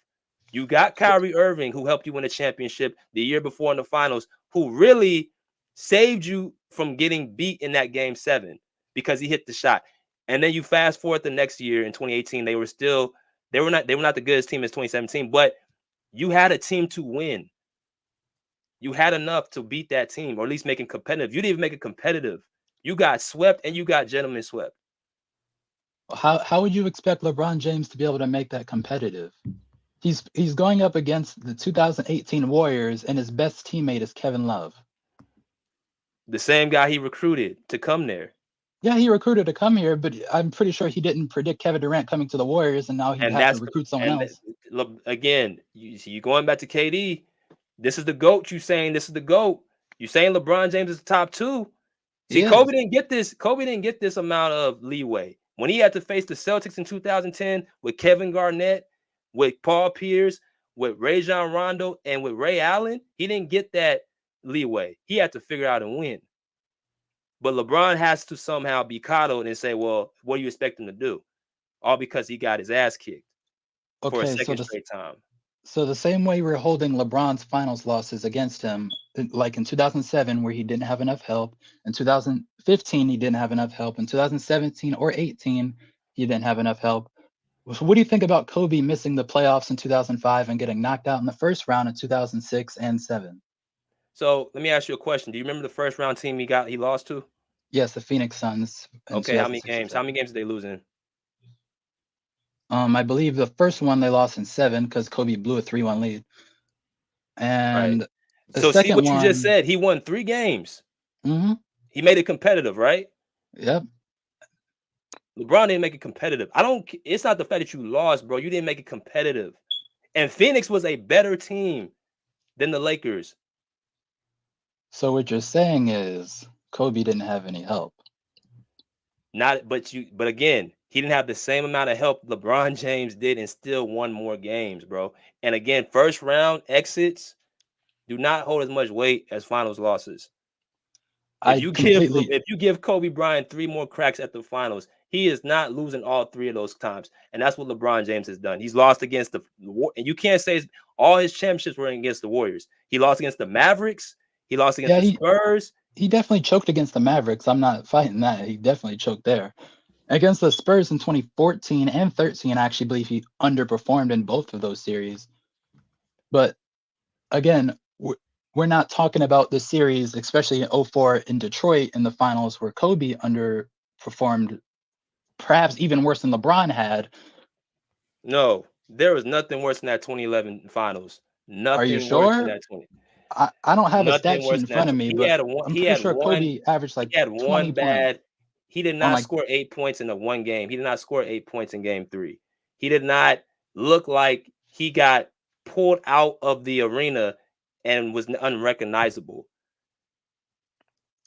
He just got beat. This dude looked like he didn't even know where he was at, bro. You scored 8 points in a game, and you played damn near the whole game.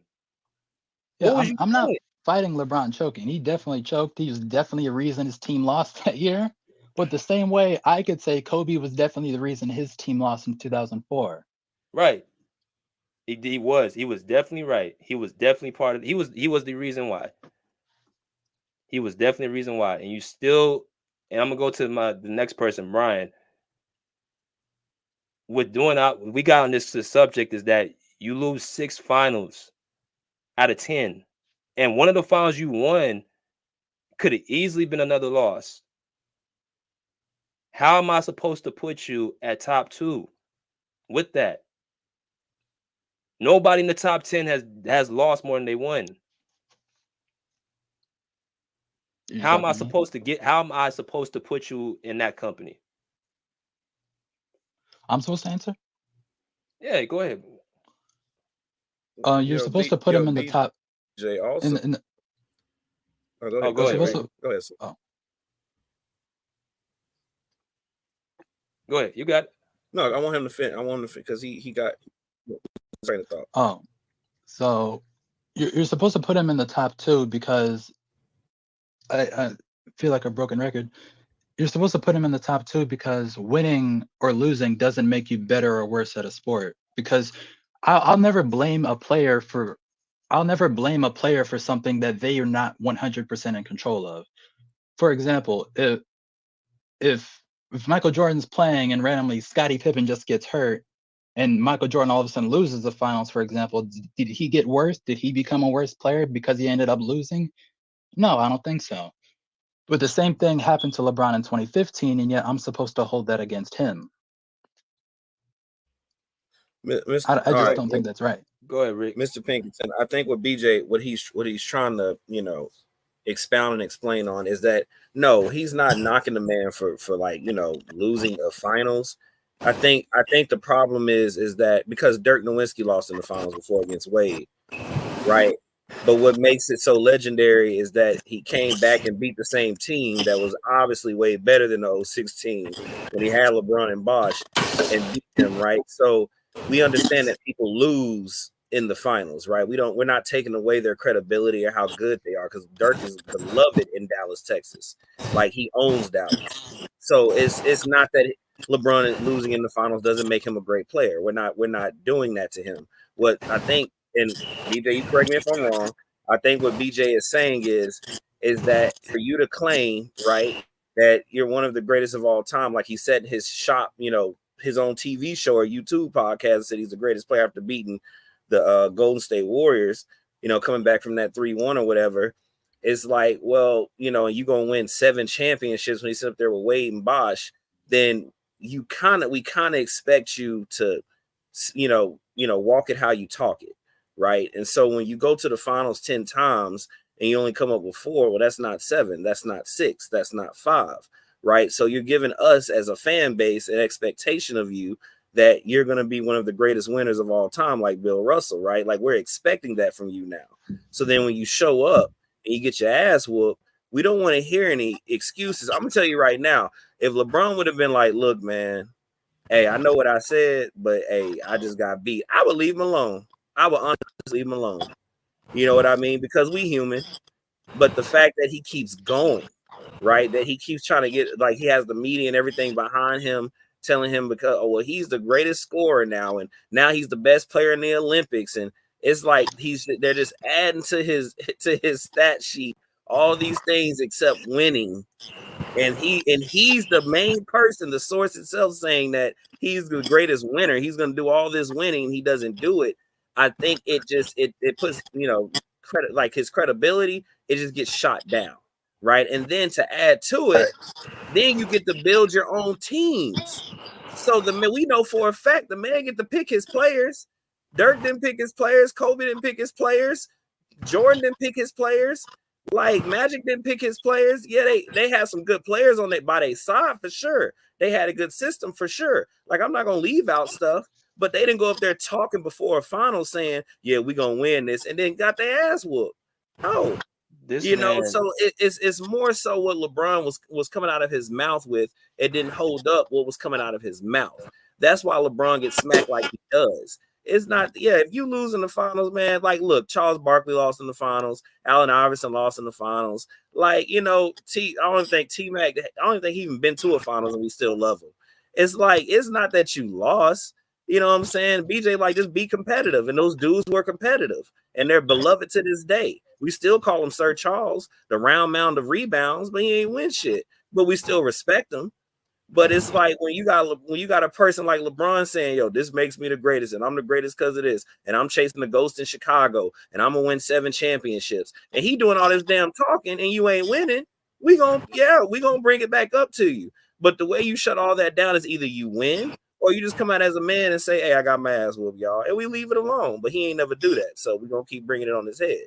That's just how it is. Man, I'm gonna go to Brian after this, and then Bookie, and then Kirk.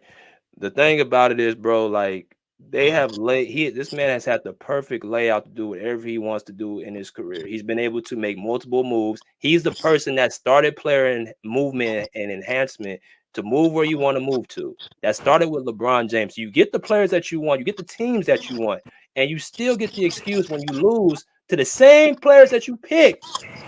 When they don't get it done, we have to throw away the excuse that he lost to Golden State, a team that was actually built. They did it the right way. They did it through the draft. They did it through picking the players up and having that system. You somehow get excused from that. No, I'm not. You're not getting that excuse.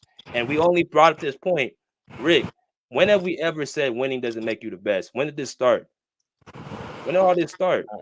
Hey man, Jordan had to win. Kobe had to win without Shaq to be the best player, be better than Shaq. LeBron is the only. It started with him. Oh, if he doesn't win, then we get to excuse that. Doesn't mean he's not like that. Only started with LeBron. We never heard this before in the past. Magic had to win. Bird, all these guys had to win to get that respect and get them bragging rights.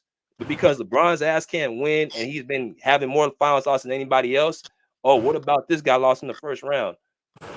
Moving the goalposts over and over and over, ring around the rosy. Here we go. Be consistent. That's all I'm saying. But let me go to Brian real quick.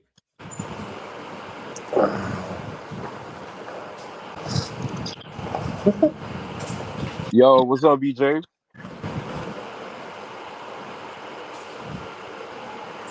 Hold on, Bookie. Y'all Bookie, can can hear you me? mute your mic real quick, Bookie?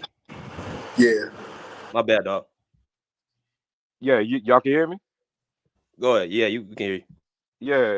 I just wanted to touch back on the Kevin Love situation because I just don't like how people are trying to sit there and act like Kevin Love was a scrub on anything. Especially dude on the panel right now. It's like do y'all not understanding that how much of a dog that Kevin Love was during his Minnesota years? I'm talking about like for 4 straight seasons, averaging 25 to like 12 or 13 rebounds for multiple seasons, making all NBA teams, making all stars. It's LeBron that he ain't help LeBron enough. It is like you gotta understand like what kind of system he was playing and was playing like it's truly something that he wasn't sort of when it came to like being a face up play in the post, playing below the basket compared to when he got with LeBron. Now he's on the perimeter and it's like he's taking jump shots the whole game. And it's like that's why I want LeBron fans to understand, because it's the same stuff with not with Kevin, with Chris Bosh that being a great face-up, post-up player, playing below the basket, to now he being resulted to playing on a three-point line, which that wasn't Chris Bosh's game in his Raptors days. So that's why, y'all still wet behind the ear. Y'all still need to learn a lot of stuff before y'all go on, the BJ podcast on Instagram and Twitter, and y'all making arguments that don't have no context behind it. So that's why it just is very frustrating that how Chris Bosh and Kevin career ended up taking a huge hit, and like people really don't respect how they. Oh, you cutting out, Brian. You cutting out a little bit, like bro. they were just another role player when that wasn't a fact. LeBron do not know how to maximize his teammates at all. And that's just the fact. He don't know how to maximize nobody, and people try to sit there and say that, oh, he's a floor general and he make everybody around his team better. But this dude here averaged 2 more assists than Michael Jordan and Kobe combined. So what does he does at passing the ball better than those two? Not knowing that Kobe is actually top 10 or either top 5, if I'm not mistaken, in assists by a shooting guard. Yeah. I think he's top 5. So I'm not. He's number one. He's number one in assists for shooting guards. LeBron Kobe is that much of a better passer than Kobe. And then on top of that, like I said, y'all got to come with context. You got to look at that Kobe was playing in the system in the triangle offense where he had a point guard. Sit there and actually analyze. I don't understand why I'm standing there. I'm definitely not understanding it. They're just a lie, and they're just a BS narrative to prop up around like he's this great passer when LeBron on the average 10 assists. He this great passer, but he on the average 10 assists one time in his career, and that was his first year with Anthony Davis. Yeah. So I mean, what? Why is y'all trying to make it out like he's Magic Johnson when he's not? He's nowhere near Magic Johnson. Hell, he's not even a better point guard than goddamn John Stockton. Yeah. Yeah. You know, so You said that's that all I you wanted said, to share, man. That's all I really wanted to tell dude on the panel, man. You gotta go learn your history, bro. You know, and I know you young. I'm young as well too, but I watch a lot of, which is BJ. no. I said your mic was cutting out. Oh, it was cutting out. Oh, my bad. Yeah. Now I was just saying, yeah, you just gotta learn the history, man. You gotta learn the history, and you gotta come with a lot of context if you're trying to make an argument. Like that's all I was pretty much saying. Pretty much. Oh, word. I Let me lost go my train to of thought. I forgot what I was normally was about to say. Respect, bro. Let me go to let me go to my man Bookie real quick because I know you've been waiting. I'm gonna go to Kirk and I'm gonna go to Matt. What's good, Bookie? All right, cool up. What up, dog? Appreciate it, BJ. Salute. What up, fellas? Hello? Yeah, we can hear you. Go ahead. Yeah, man. Kobe. I got Kobe ranked number 2 all time. The LeBron thing, man, he sold himself short by trying to stack the deck his whole career. And then what really made to put the icing on the cake, it was when Melo was on Podcast Pete saying they was trying to get him to join LeBron, Wade, and Bosh. Y'all was trying to make a big for it. Y'all was really trying to cheat the game. So yeah. LeBron done played 20 years in the league and only made, what's this about to be, year what, 22? He only made what, all defensive team, first team 5 times in a 22-year career. That's terrible. He ain't made no all defensive teams in it at age 30. Kobe made his last all defensive team at age 34, the year he tore his Achilles. So, man, Kobe was a dominant player on both ends for over a 10-year span. LeBron can never say that, man. Yeah. And Kobe beat the teams LeBron couldn't beat. He beat the Spurs, the 07 Spurs team, the Orlando Magic in 09, and the Boston Celtics in 2010. Another good point. Good point. Then Bookie, LeBron beat the Pistons. Bookie, he didn't have enough help. LeBron didn't have enough help. He didn't Remember, beat you got to the. put that in there. He did not. He did not beat the same Pistons team in 07. Ben Wallace was no longer there, and Larry Brown was not the coach. So y'all got to do y'all history, man. It's not the same team. You probably can do that for the other teams too that you just said, but you don't want to add context because you just want to move a narrative. I just want to know. Hold on, Matt. Hold on, Max. Let me go to Kirk. My I gotta fault. go What's Kirk good first. though? What's good? My fault. What's good? Let me go to Kirk and then I'm gonna go to you. Appreciate that, Bookie. Appreciate putting that in perspective, bro. What's good, Kirk? Yo, chat BJ, what's the deal? Finally open up the chat. Yeah. What's going on, bro? What's good, fam? What's going on, Rick too? Yeah. It's good. Salute. It's good being on the chat again, bro. Because I really want to debate DJ about this John Morant situation. Because I think you kind of underrated John Morant just a little bit.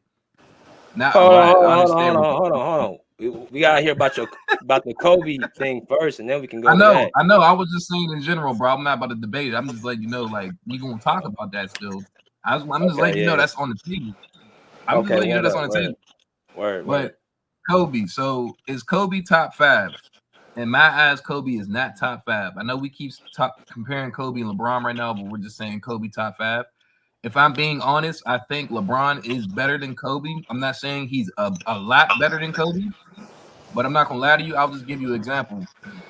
At 2012, Game 6 versus Boston, that's a legendary performance LeBron put on. I'm not saying that he plays like that all the time, but that performance alone that performance that he did, that was like a top 3 all-time performances of all time. I'm just being honest. When he dropped that 45 against Boston and was completely locked in, I've never seen LeBron play like that ever. But when he played like that and actually won that championship that year, like, I'm just saying like that. I'm not saying that year made him better than Kobe. I'm just saying like that adds to his GOAT debate. I'm not saying he's number 1 either. I don't think LeBron is number 1. I damn near think LeBron's outside of the top 5, but that performance right there, like lets me know that LeBron is definitely in the debate. But Kobe, I don't think Kobe's top 5. My top 5 is Jordan. I'm gonna say Kareem. Jordan, Kareem. I'm gonna say Magic Johnson. I want to say Larry Bird, but I might say Bill Russell. Oh, and then I guess I gotta say Larry Bird, but I don't put Kobe in there. That's just me personally. I don't put Kobe in the top 5 because I think I think Jordan's definitely better. Of course, we all know that Jordan's at least twice better, if not 3 times better than Kobe.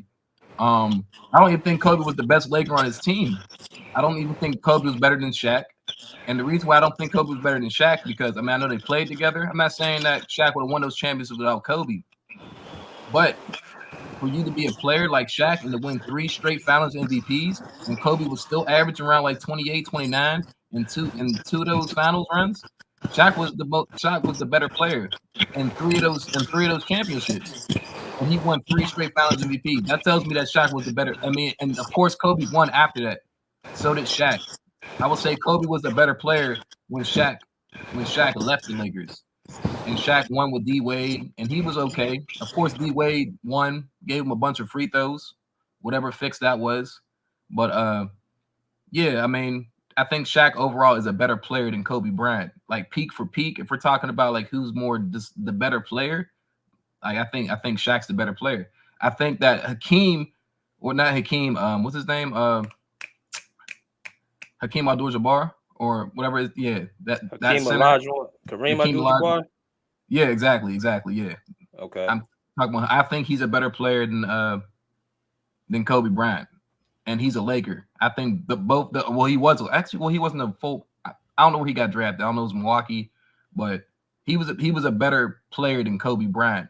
6-time champion, 6 MVPs. I forget how many Finals MVPs, maybe 4. I think he's a better overall player than Kobe Bryant. And I'll even throw Hakeem the Dream in there. I'm not gonna lie. I don't think Kobe ever had a season where he won a defensive player, MVP, Finals MVP in the same year. That's a crazy stat line. I don't think people understand that's a crazy stat line right there. That's a very impressive.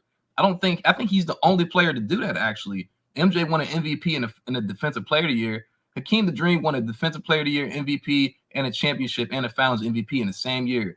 I don't even think people understand that's a crazy ass stat line right there. Kobe Bryant has never done that. But if you want to say longevity, then give it to Kobe Bryant, of course, right? Because Hakeem was dominant, but he wasn't like as dominant as Kobe Bryant throughout the years. But I don't think he needed to. Hold on. Okay, I don't mean to stop you right quick, Curry. So I just got a question. I just want to put things in perspective. So you don't have them in your top 5. So you got Magic, Kareem, Jordan, LeBron, and you said Bill Russell. But I think I'm gonna put Larry Bird. I think I'm gonna put Larry Bird in my top 5. I think I'm gonna put Larry Bird, Magic Johnson, Bill Russell, Magic Johnson, and Michael Jordan. What did I say that right? Okay. No, hold on. So you said Larry Bird, Jordan, Magic, Kareem, and LeBron. Okay, I got you. Yeah, not LeBron. No, not LeBron. I think I said Larry Bird. So you got Larry Bird over LeBron. I think so. You think so? I think I'm gonna have Larry Bird over LeBron. That's just me. Okay, and you got LeBron over Kobe. So where do you have Kobe ranked? That's a hard question for me because I'm not gonna lie to you. I think I got Kobe like either 10. Because I can name if you want me to name my whole top 10, because I think Tim Duncan's better than Kobe too. That's just me personally. 5-time champ, 2-time. I think he's a 3-time Finals MVP. I think they both won 1 MVP in their careers. I just think Tim Duncan won 2. He won 2. He's a 2-time MVP. I think Tim Duncan's better than Kobe Bryant, but it's not by much. But I think he's a better overall player, right. Defensively, offensively. So let's count this out real quick. I'm gonna go to Mad Max after. MJ, Kareem, LeBron, Tim Duncan, Larry Bird, Bill Russell. That's 6. So who else do you got in front of Kobe? Okay, I said Shaq, so that's 7. So Shaq had a better career than Kobe? I don't. Because you said longevity, give it to Kobe. Yeah, but it's like it's like I do give it to Kobe longevity, but it's like I think Shaq is just a better player than Kobe. It's kind of weird. Like, I don't know if that makes any sense. Like, I guess you could say he had a better career, but who's the better player? I think Shaq's just the better player than Kobe, like pound for pound, if that makes any sense. I'm just gonna say I got Shaq over Kobe. Just know that I got Shaq over Kobe. Okay, so you got 7. Who else? Who's your last 3? That's a really good point. Maybe I forgot about Wilt Chamberlain, so I guess he has to be in there. Did you say Akeem the Dream already? Yeah, I said Akeem. So that's 9. You did. So I got 2 more players. Yeah. Well, Kobe's in the top 10. He's in my top 10. So that's the one. I'm missing one more player, I guess. I think. Okay. Yeah. I'm gonna come back to you. I'm gonna because I do want to get through everybody, and we're gonna address it. Rick, you got something to say? No, we're gonna talk about it. We're gonna talk about it. Man, that's cool. I mean, look, the only thing I have to say is that look, me and BJ are not knocking anybody, including LeBron. We not knocking anybody for losing in the finals. I already gave examples of people who lost and never won, and we still love them to this day. The problem with LeBron, though, specifically, is that the man got to get who he wanted. He got to go where he wanted. He got to do his thing. And then on top of that, you said that you were going to do something that you never accomplished. That's the only reason why people give him hell. If he was quiet like everybody else, I doubt this would even be a talking point. If the man just came in and played ball and never said nothing, I'm pretty sure it'd be a different conversation. But when you come up, you come up on TV and you say you the best, or you chasing a ghost and we gonna win this many, and then you get embarrassed. People are going to say something to you. 3 o'clock. 3 o'clock. That's it. That's all. That's it. But I'm trying to tell you, the way you fix all that, if you LeBron, the way you fix all that is just be like, look, man, I was confident. I came in, I did my best. We didn't make it, and it's the end of the conversation. That's it. You gotta put all the stuff. You gotta. That's it. Let me go to Mad Max, because I know you've been in there. What's good, Max? What's good? Y'all hear me? Oh yeah, Mad Max. Yeah. What's good? No time, no speak. Long time, no speak. Glad to be able to catch up with y'all. But I wanted to come up. Rick, what excuses have you heard that came out of LeBron James' mouth? You said what excuses? Yeah. I mean, like I was saying, like the brother said he gonna do all this winning. We ain't been seeing it. I'm saying, well, what excuses have you heard him say about him losing? Because when I first joined in, you was talking about he was making all these excuses. Well, I haven't been doing much of the talking for the most part, but I have heard LeBron say that, we need more help. I mean, and that's a problem. And here's the thing to that. You have help. Who? Like Is that an you excuse? got help. And when you get to build your teams, like how is that not an excuse? Like if you need more help, but you get to build your teams, is that not an excuse? You talking about when he said we need help with old Darren Williams as a starting point guard and George? I mean, you see how you threw old Darren Williams on there, like you get to pick, but this is all I'm saying, man, Max. You get to pick who you want to play with. Point blank period. But he didn't. Kyrie requested a trade. Okay. All right. I'm not. Look, man. Look. Anytime you come here and say, look. This all I got to say. He is the only superstar that I've seen that's like that gets to pick who he wants. Right. That's just a fact. He gets to pick who he wants, and then when things are not going well, it's like, look, I need help. What I mean, hey, man. Did he get it? He picking who he want on the Lakers, and then you get to go travel to the teams you want to go play with. That's already built for you, or getting ready to get built up for you. I mean, is that not true? I mean, it's true, but what does it matter? Oh, damn. Well, look, you just said it's true, but what does it matter? I mean, you just said it's true. What does it matter? Y'all favorite guy. Max, man, you trolling Max? Hey, Max, you trolling? y'all favorite, y'all favorite guy. You got the LeBron James avatar, nigga. You ain't never had You to. said it's true, but why does it matter? Look at this nigga, man. The king He said you ain't never had that. Hey, let me know when you finish. Hey, Max, let me know when you finish so I can cook your ass too. That's like facts. That's like a person saying, like, okay, literally, like I'm gonna take it off basketball. That's like a person saying, I'm not a cheater, but I had 3 infidelities outside of my marriage, but why does it matter? It's like, what? What the fuck? Like, that's how it sounded. But the king of this channel, the king of this channel, Kawhi, like the goat of this channel, did the same shit and ain't won nothing. All right, he coming back at you, BJ. Like he did the same shit and ain't won nothing. Hold that sentiment. So why would you go prop LeBron for? At least when he do it, he gets something out of it. He win. At least he win, and he show up. And then, Rick, you ain't finna tell me he picking his team these last few years. Hey, Rick. Okay, all right, go ahead, Kirk. I'm not gonna lie. I mean, oh my bad. Go ahead, Max. You're still talking. My and bad. for the buddy, I don't know if he's still listening in the comments, but he was up here. For the one that was talking about Chris Bosh's career failed, Chris Bosh and Chris Bosh was damn good playing with LeBron. And if people don't realize that, they just don't know basketball. He was if great. People think Chris Bosh was just some regular role player while playing with LeBron, you're stupid. And then for the Kevin Love point, check the numbers. Just check the numbers. That's all I gotta say. And go watch the games. Go watch the games with Kevin Love. Because niggas talking about he didn't get his post touches. Every first quarter they ran the offense through Kevin Love. If he stayed hot, he kept it. If not, they switched the offense up every first quarter. So I don't know why people just sit up here and lie and don't watch the game. It is what it is. Some people have to change their role. It is what it is. But Chris Bosh, even after LeBron, before the blood clots, he was still gonna be the same player that he was in Toronto, leading the Heat to the playoffs. So that's just a false narrative. Yeah, Chris Bosh was like that though. Hey Rick, I just wanted to say, Matt, Kobe. Oh, here you go. Go ahead. Hey, let me go to Mingle real quick, and I'm gonna go to Max and then Kirk. I want to kind of go and respond because I want everybody to go in first. I'm just gonna hop in the chat and listen. I was just trying to say that. That's a bad good. I got my list ready too. Okay, word up. Let me go to my man. Let me go to Mingle real quick. What's good, Mingle? No, it's good. So the argument is should Kobe be in the GOAT debate? That's what the real argument is. Yeah. Well, my thing is it depends on who you're talking to.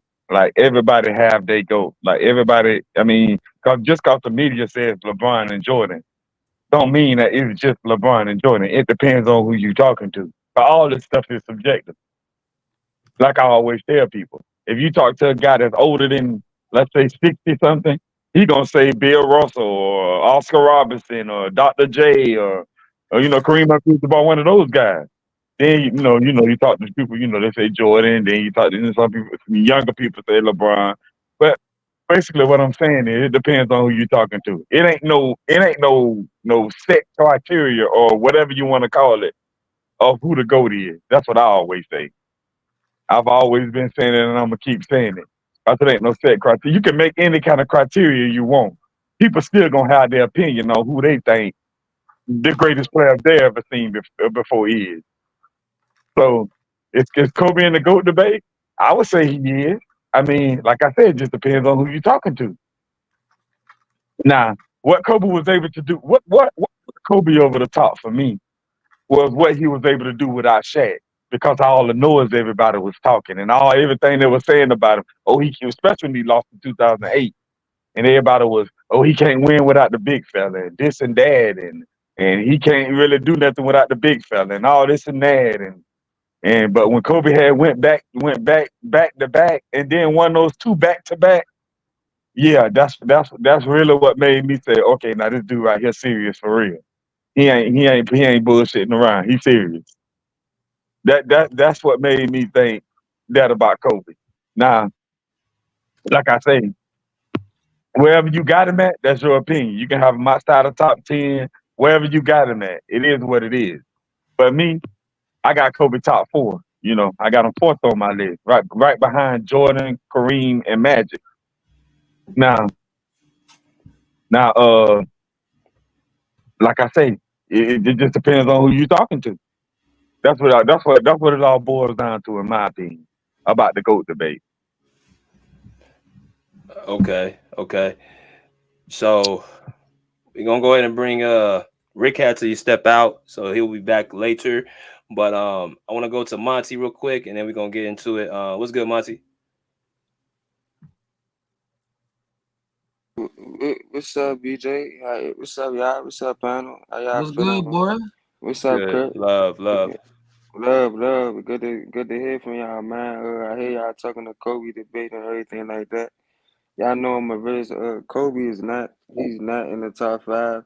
I don't think Kobe's in the top five. Kobe, I do think he needs to be in the GOAT conversation, but it's just hard to make a conversation for him. I mean, he is the champion, but Shaq won 3 of those. He did go back to back. You know what I'm saying? But it took him a long time to win. You know what I'm saying? It kind of was a long stretch where Kobe wasn't winning.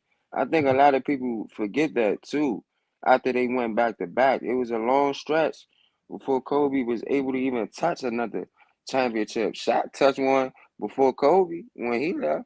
You know what I'm saying? So I don't know. I just think people be trying to make it, an easy conversation for Kobe. But Kobe, he's outside of the top five. He's not, you know what I'm saying? He's in the GOAT conversation. Yes, I would put him there, but Kobe's not. He's not in the top five in that type of conversation. But I just think LeBron in 2003, when a person from Ohio, he passed him up. You know what I'm saying? He put his name in that GOAT conversation a little earlier than him. You know what I'm saying? They was looking past Kobe when it came to 2003 and further on. You know what I'm saying? Like somebody else carried the torch and took over the lead. You know what I'm saying? It's crazy they want to put Kobe in his top five, but he only has one MVP. He does have 5 championships, but he had a person that was better than him in Shaquille O'Neal. He was the best player on their team, the most dominant player on their team. I think that's what you was trying to say earlier, Kirk. I think you just couldn't, you know what I'm saying? You couldn't say it. He was the most dominant player on the team. People weren't even thinking about Kobe when Shaq was on the team. People was thinking about Kobe, but Kobe ain't coming to his own. Shaq had to tell him, you know what I'm saying? That's big time facts. Yeah, I No, was trying to say that. that's a big time lie, is what that is. That's not Yeah, that's That's not a no big big time lie, time. bro. That's not no You big just said time. Man, just that's not said no Kobe got one league MVP. So does he did Shaq. it. So does Shaq. Shaq's a how many three-time Kobe final MVP though. No, he didn't say Finals MVP. He said one MVP, which means That's a good league point. MVP. how So does many how Shaq. many league MVP Kobe got? He One. got Shaq got one too. Okay, I just said Kobe only has one. He's so great, right? He's so dominant. How So come what's he the only point? has one You league talking about MVP? Shaq being better than him, but Kobe Shaq got one too. Bruh, come on. I don't really care about the topic is Kobe. I'm just Oh, mentioning that Shaq is better than him. you're not making Shaq, sense though. Shaq, I am making sense. I'm You're making not. perfect sense. You're not. You're not You making just no not kind of trying to sense. understand it. You're not trying to understand it. You just like all these other Kobe fans that just wanna fight it. You know what I'm saying? Rest in peace the dog, Fight but what? You lied. he's not top five. Point blank period. He wasn't even the best player on his That's your team, bro. opinion. That's your What are you opinion. saying? That's your That was opinion. Phil Jackson opinion No, too. that's your opinion. That was Phil Jackson opinion That's a good too. That's point. your The That's a fuck opinion. is you talking about? That's not no. That was Phil You saying Jackson that opinion too. like it's a Fuck complete you fact. talking That's about? your What opinion. you saying? When That's your Shaq was opinion. what? Come on, it's not my opinion. He's Yes, it outside the is. top That's your five. He's opinion. not better. Okay, He's and that's not your better than opinion. LeBron. He's not better Well, than I mean, LeBron, hands down. again, that's your He opinion. ain't better. He ain't better than LeBron. Again, Fuck you that's your talking about? opinion. That's Let, your I wish opinion. let Rick me was still here to hear that. I let wish me Rick was still here to hear that because I heard what he said. And Rick, you out of order. A lot of people be hating on greatness. Y'all need to appreciate greatness while it's still here. LeBron is 39. Of course, it's gonna be hard for him to win. Okay, towards the end of his career, I don't like what he did either. He's picking on who's on his team and woo woo. But that's what it costs to be the GOAT. You know what I'm saying? That's what it costs to be the GOAT. Everybody can't do that. You feel let me? me Like, come on, y'all gotta respect greatness. LeBron was in the championship for 10 years in a row. Y'all seen LeBron in the 8 championship for years. 10 Stop years. lying, bro. Get your Come facts on, straight. bro. Come on. Eight Come years, on, still a not let bro. me lot though, ten. bro. Stop it. Still a lot let Come me though, on, that's bro. uh That's damn still a near a lot. decade, bro. let me let That's me jump greatness. intervene real quick. I want to kind of respond to, and this is good. We got different So it's opinions on it. clapping. Obviously, I got him top five. Kobe's number 3 on my list. Man, I'm gonna see the thing about me. I get certain Kobe fans who look at Kobe fans and say, well, they don't go deep in detail why he's top five. That's not me, and that ain't me. And Rick will explain why he's in the top five and go into deep detail of what people will say why he's not in the top 5.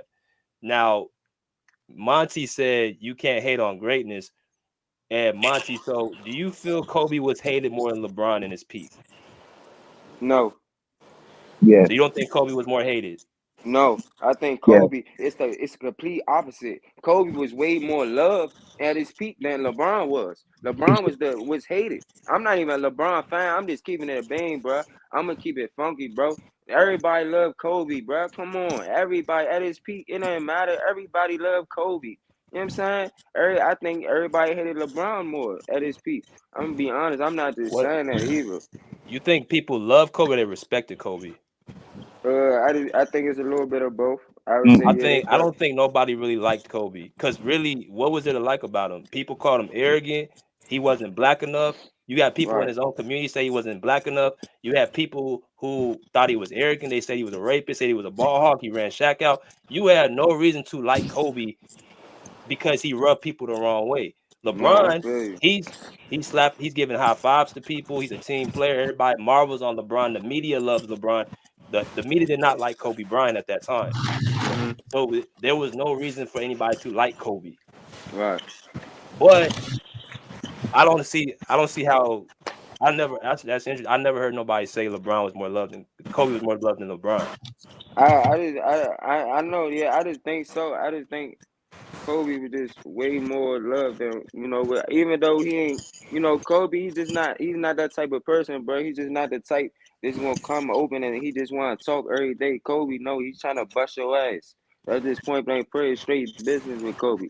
LeBron, he's a different type goat. He's willing to answer the questions, he's willing to smile in your face, he's willing to talk to the media and all that, and then he's still gonna bust your ass too. You feel me? So you got two different type of goats, you feel me? But I don't know. I just in my time I just feel like Kobe was a little bit more loved than LeBron. LeBron's been hated for a while. He's still been hated at 39, and people is not appreciating this man's greatness, and he's gonna retire soon. You ain't gonna be able to see another LeBron. Either way, the way you say it, either way, in my opinion, your opinion, it don't matter. LeBron is gonna be the second greatest player ever created. Second greatest player ever. Point I blank period. disagree No with that, matter. but okay. Hey, BJ, I can I mean, say Mingle, can I say Mingle, something? You could Yeah, disagree all you want, but it's gonna Okay. be facts. It's go gonna ahead, Yeah, be Mingo. Go ahead. it Go ain't ahead, gonna Mingo. be no facts. That's just in It y'all eyes. is. It ain't gonna It be in my eyes. is. Point You're blank not losing period. 6 finals, then talking about Mingo, you the second greatest player ever. No. What are you Yo, saying? Not He's the Mingo, happening. second Mingo, greatest player Mingo. ever, bro. What are Yeah, you Mingo. gonna what's get your mad top at four, him? Mingo? You mad at Hey, him Mingo. because he's the second greatest player ever. Fuck, I never said that, I do bro. got a question for Mingo though. Fuck. Hold on, Bookie. You gotta mute your mic, Bookie, because it's like staticky. It's staticky. Yeah. Try to come back in or something because it's staticky. It's staticky. All right, hold on. Let me go to the back. Hold on. All right. Mingo, Go ahead, Kurt. Mingo, can you hear me? Yeah. Mingo, so I wanted to hit that point with Shaq and Kobe with you and LeBron. So I just wanted to ask you a question. When has LeBron played with a player that won 3 straight finals MVPs on his team, bro? That's a crazy. I'm just asking you a It's legit never question, And, happened. bro. and I'm It's gonna answer it never. too. It's And never I and happened. now and now I'm gonna Fuck. answer it.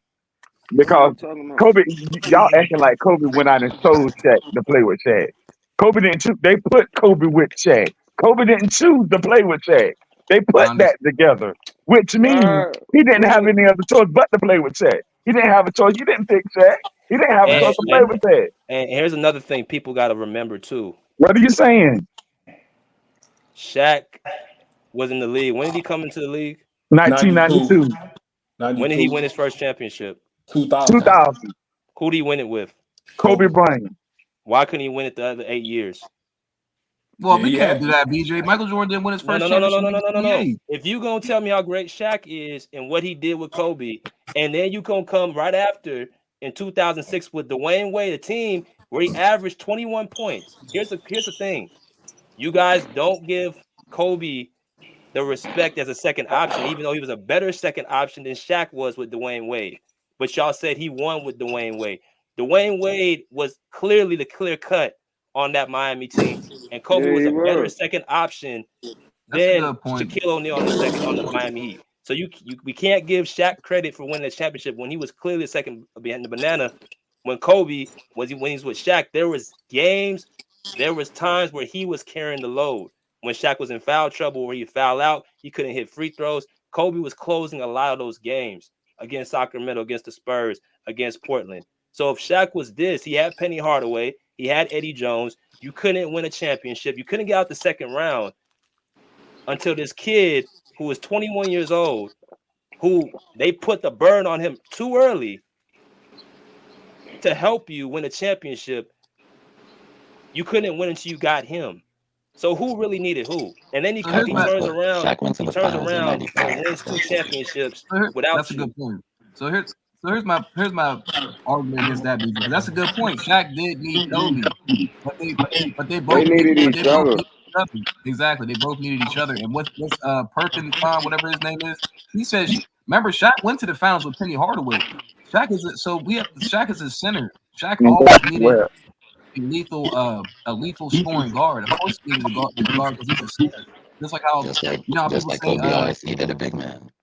Exactly. You know how people say like Jokic, oh, he can't do it by himself. Jokic is a center. He needs a guard. Centers need guards, and of course they both needed each other, right? So and guess what?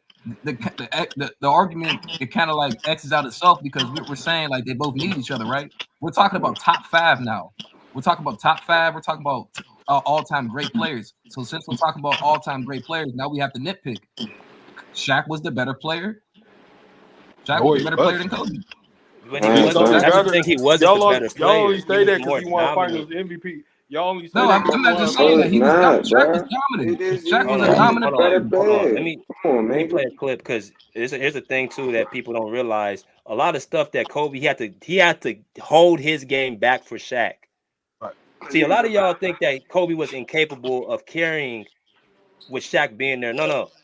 Phil Jackson purposely held Kobe's game back to benefit Shaq. So when you see Kobe having 25 points per game to Shaq's 30, all that was designed to get the ball to Shaquille O'Neal because he was not the better player.